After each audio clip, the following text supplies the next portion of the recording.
Are you ready to open back up again? Depending on where you are in the world, while I'm recording this live, at least, things are starting to open back up here in Scottsdale and in other areas where I'm talking to clients. Some in California. There really hasn't been as much of a slowdown and shutdown for them. Travel was affected for all of us, but other things and in other ways, it really depends on where you are in the world.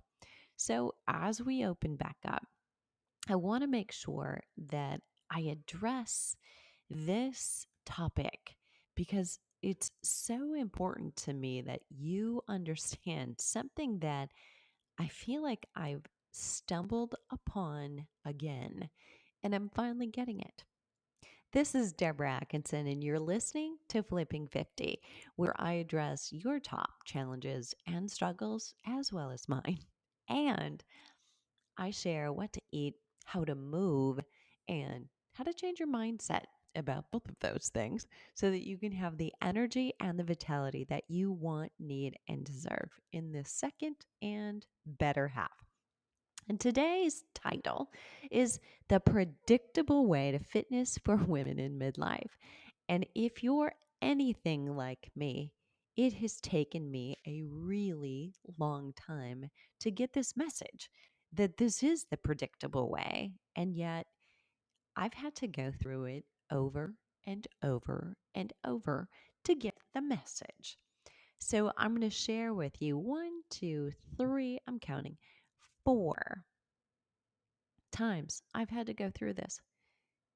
And I'm in one of them right now in order to see exactly how it is that we can create a very predictable way to get to fitness in a very realistic and reasonable way. There are four times in my life when I've made significant changes, improvements in my fitness level. And it was consistently by doing less, not more. So it all started back in 1982.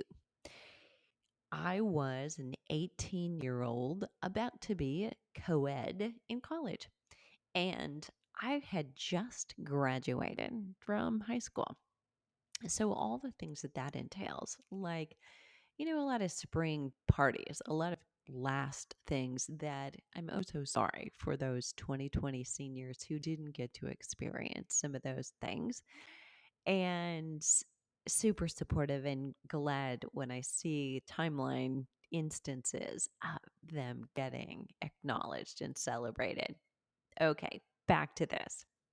But we were having, last spring concert parties. We were having last swing choir parties. We were having last spring play parties. The last whatever it was, right? So photography club and the last time you were ever going to do this, all those things that acknowledge seniors and come with cinnamon rolls and cake and you get the idea. Pizza. Well, by the time my graduation party weekend was over, and if you're from a small town, this is how it goes. I think we had something like 43 students in our senior class by the time we graduated. And you're pretty much invited to everybody's party. So not only cinnamon rolls at my own brunch and breakfast and leftovers for days to come, but then it was like one party after another. More cake, more cake, more cake. And I was miserable. Not only that, literally, I think I was sick for a couple of days, probably from eating all the junk. And, I gained a couple of pounds. And, I have no idea weight wise what that was. But I began walking with my mom because I was about to spend the summer in a bathing suit at the local pool, being a lifeguard, swim instructor, all those things that, young small town girls do for jobs in their summers, starting at the age of 16. So this was to be my last summer before I went off to college. Well, here's how it started. That first little bit of walking. I was walking with my mom, and we probably started walking a half mile and maybe walked a half a mile for a few weeks. And then we bumped it up when we were walking a mile. And then we would walk a mile and a half. It was all up to the Methodist church and back. And then it was up and around the Methodist church and back. And then it was up to the Methodist church and then the cemetery and back and around and so on. And so it grew from walking that half mile to by the 4th of July. I remember there had been days where my mom couldn't make it, and I'd started jogging some of those days because I actually felt like it. It was the first time in my life I had self initiated running or jogging. I mean, on a regular basis, not just being dragged along with, say, a sister or my brother in junior high. And it was fun. It felt good. And I remember jogging on the morning of the 4th of July with the flags in the cemetery. It was beautiful, and I'll probably never forget one of those moments. But that is, when I realized, I was regularly running like a mile and a half myself. And that was a turning point. I'd never really done that on my own before, but it was a very gradual increase of activity over the course of probably 4, maybe 5 weeks. So then I was still doing that and was beginning to add a little bit more or something different in case I couldn't have fitted in the morning with swimming lessons and everything else. So I might have done some water jogging in the shallow end of the swimming pool between breaks or my dinner break. But that was it. So then in my 20s, just before grad school, I was injured riding a horse that I had no business being on. And if you've been a listener for a while, you know this story. I was in a panic. I spent the summer getting back to fundamentals. I was taking some summer school courses. Grad school was officially starting in the fall for me, and so was my assistantship, where I was going to have to be leading aerobic sessions on a regular basis, some days twice. So there were 6 sessions every week that I was going to be responsible for, in addition to some other things. And I had no idea if I would be able to do that. I had a handicap sticker in my car. I was barely able to get in and out of the car. It was one of the worst possible things. And it was a struggle just to be moving regularly. So walking around the block, if I made it that far, was my workout. Then I slowly began swimming. When that didn't hurt, I began kicking to start strengthening my core, my back, and my legs when that didn't hurt quite so much. It was very light and very low intensity for a very long time. And by the end of summer, I had made progress and not slid back. And I don't mean just in terms of rehab. I mean in terms of my fitness level. I was definitely much more fit by doing that very slow progression of low intensity exercise, but very regularly, because it was like taking medication, which I stopped taking for the pain because that had a negative effect on everything I needed to be positive, and the ability to focus and not being constipated by those painkillers and being able to sleep better, but not just being sleepy. So all of that evidence again that I hadn't connected. And then in my late 40s, literally, tip of the berg in my 40s, at age 49, I quit every stable, secure paycheck, TIAA, craft fund benefits to take a risk and build a business from scratch. And I barely let myself away from the keyboard when the reality of what I'd done settled in and I panicked. It had to work. So I was coaching fitness professionals on how to sell their services without feeling salesy and sleazy, making sure that we keep the good ones in the fitness industry.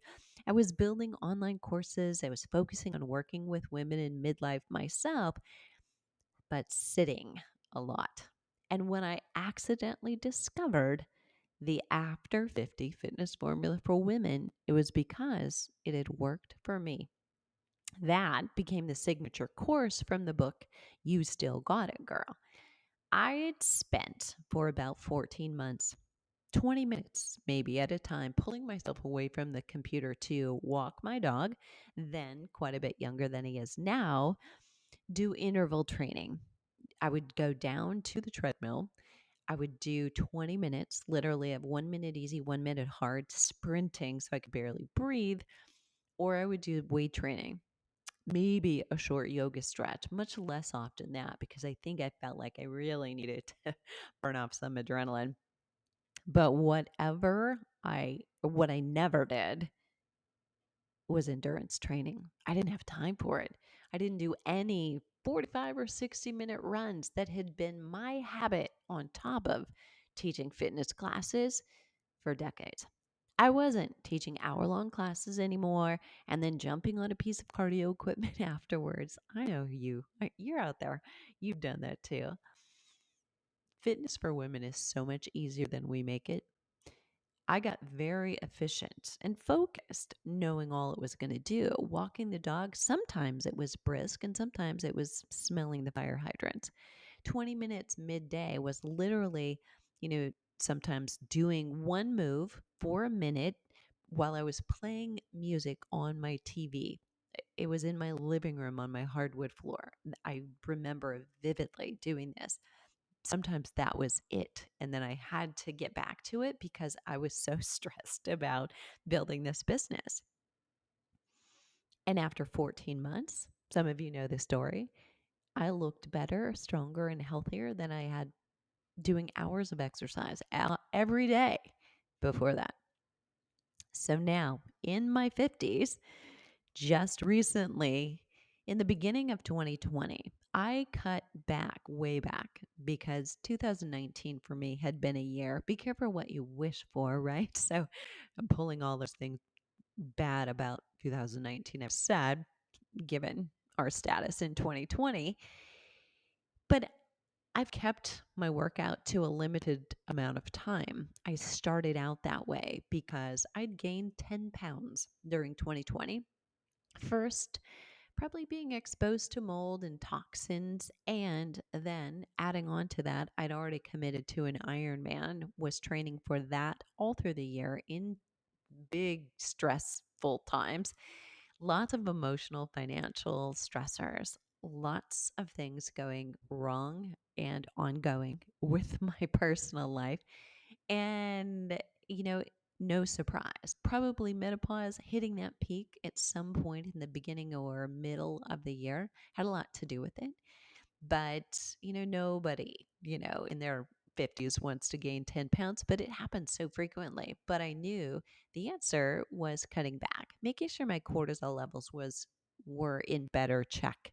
And I said cortisol levels, meaning we're referencing the 4 times a day you really want to look at what's happening at 8 a.m. or at noon and at dinner time and at bedtime. So knowing what's happening those times of day is something that is very worthwhile. I like to see a Dutch test done by clients I work with, and that's what I use for myself so that we know how do we manipulate that? How do we actually take the data and manipulate it?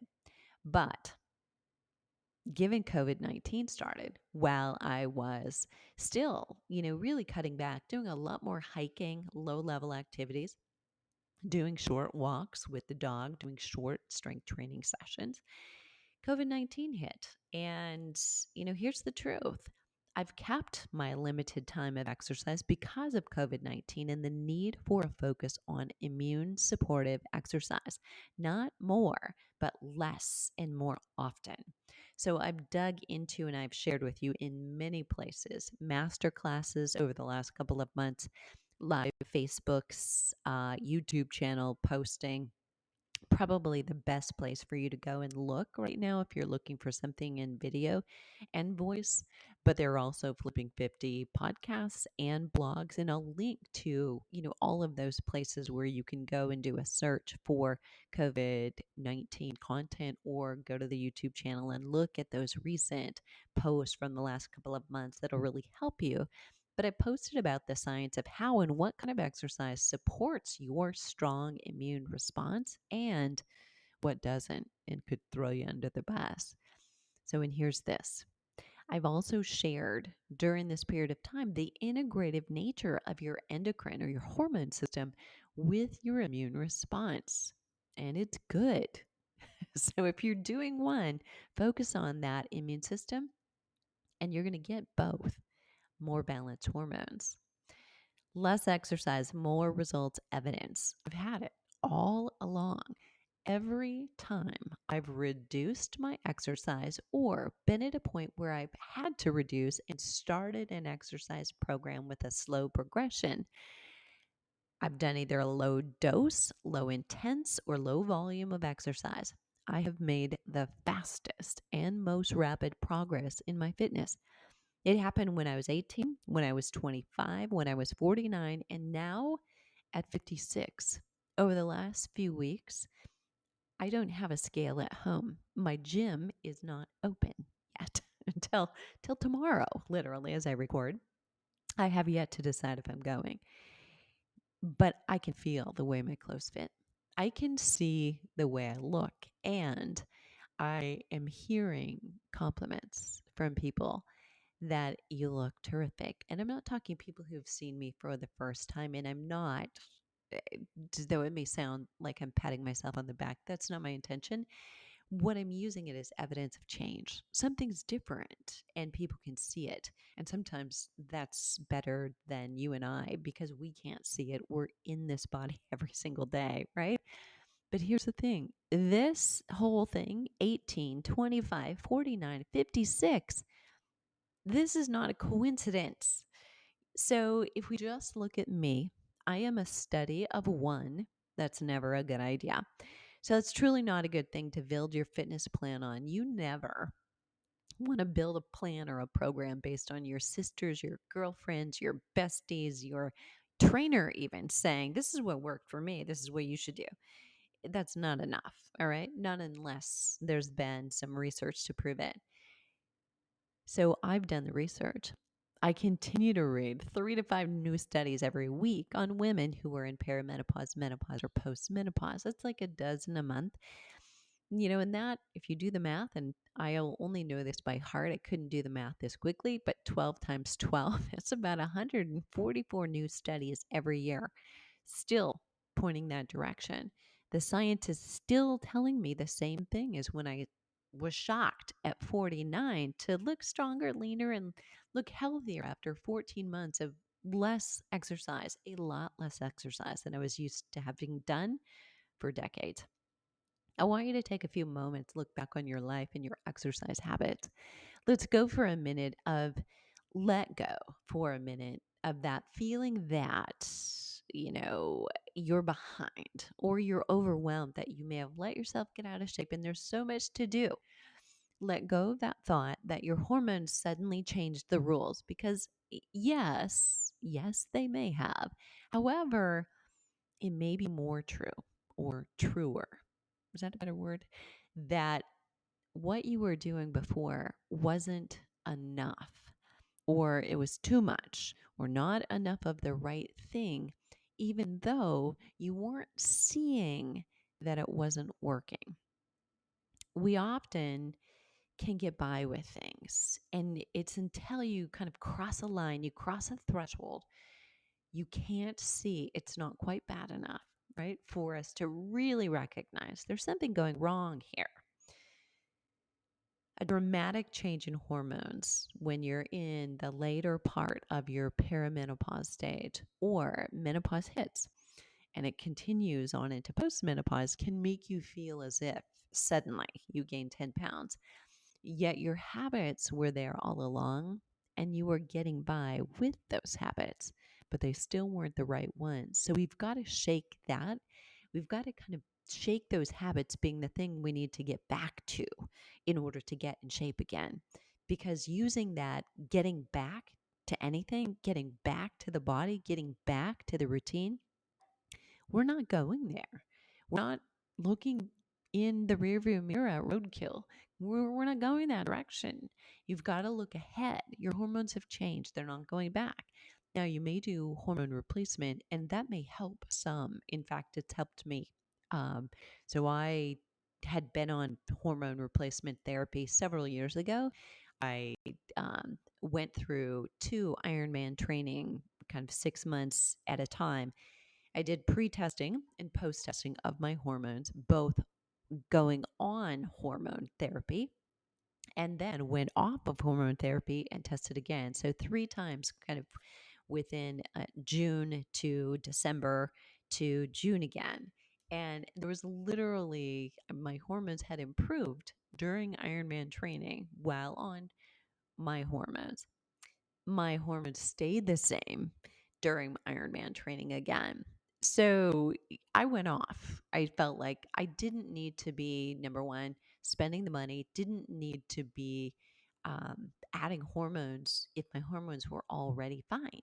So, and my energy, my sleep was all good even before I went on them the first time. I was just doing an experiment. So, hormone replacement can support more muscle response from your exercise program, can help you straighten out cortisol, which may help you sleep better and decrease fatty deposits around your belly, which is probably one of the number one concerns for most women. You, though, need to know this with your exercise. You cannot self select whether you love Pilates or you do yoga or bar classes, or instead it's interval training or it's strength training or long distance running that you love. You and I have a lot of parts. We have muscle, we have bones, we have needs for strength, endurance, bone density, mobility that no one of those choices can give you. You've got to be doing all of them. Now, can you emphasize one that you love more than others? Certainly, but you still need to be strength training twice a week, love it or not love it. You still need to be doing mobility work most days of the week, love it or don't love it. You still need to reach fatigue when you're strength training. You still need to do some amount of getting breathless with high intensity interval training. Whether or not you choose to do endurance activity, that's up to you. But what you do need is something just below that, which is being active all day, every day. Somehow we think walking is a workout. Walking is exercise. Walking is making up for all of the remote controls and automated things we don't have to get up to do anymore, but we did 50 years ago. I asked my mom, who's 93, if she ever exercised or thought they needed to. She said, No, chores. We did chores. Chores were exercise. We never needed to. We were tired. We started early and we finished late, and that was it. And, that's the way she thought of exercise. She never felt she needed to.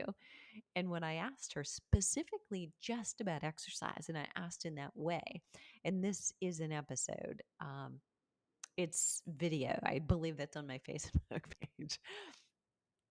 She said, I asked if she wished she'd exercised more in her life. Her immediate answer was no. No. I said, I'm going to have to edit that. And the next day I thought about it and I thought, I didn't ask the right question because in her era, there is no remorse over exercise. But I asked her if, she could have done something that would have made it easier for her to stay in her home longer, to continue to drive her car longer. And I know that was an unfair question because she would have said yes. I asked her if, there had been something that would have prevented her from needing to take cholesterol or blood pressure medication or thyroid medication, if she would have taken that. And immediately she said, oh, yes. Right. But she didn't put together the fact that exercise can do all of that and then so much more. So those things are all yours, but you've got to do all of the activities associated with fitness. So you can emphasize yoga or Pilates or bar in your schedule so long as you have ample time to fit in the intervals, the strength training, and the lower level walking activity that you need to be doing. So you cannot ignore the need for strength training and endurance and be truly healthy in every way that will lead to longevity. If you forfeit your fitness at 80 or 90 for your skinny jeans now, you don't get those years back. You can make strength gains if you start in your 80s, but not as easily. The gains you'll make then will not be nearly as beneficial as the gains you make now and maintain. So I encourage you to include it all. Include the strength, include the muscle strength to fatigue, include high intensity intervals to breathlessness, and do it all in short but regular and frequent sessions. They don't have to be long.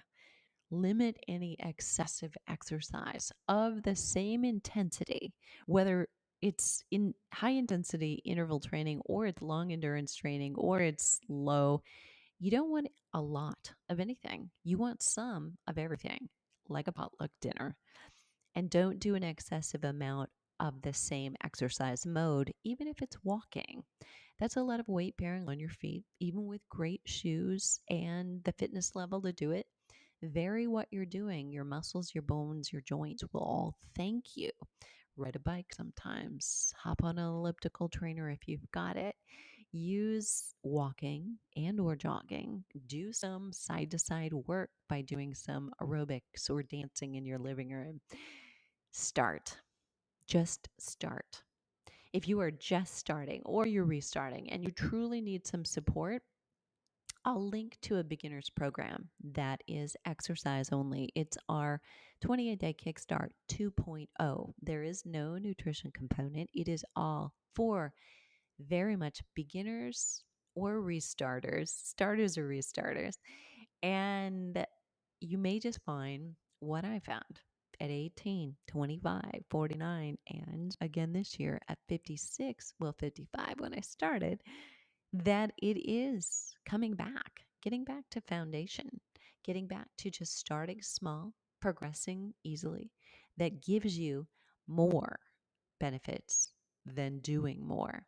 So if you're overwhelmed, step back, just start. You need something. You don't need everything all at once. I'd love to hear your questions and your comments. And I would love for you to share this with someone. If you are listening, you're a Flipping 50 community member who you're already drinking the Kool-Aid. You've already started. Maybe you just needed to listen to this to reinforce the fact that it's not about doing more and a bigger volume to get more fitness, but it's that you need to step back and do less. Or you know somebody who's not started yet. And part of the reason they don't start is because there's so many choices. There is so much overwhelm. Send them over here. And I will put the link down below. The 28-day Kickstart is right now not open for enrollment while I am doing this live. It may be whenever time you're listening to it, but you can get on the notifications list to be notified. No other obligation, but you'll just get the notice that we are open. And if the timing is good, you can join us. Look forward to hearing from you. And until then, what are you waiting for? Let's start flipping 50 today.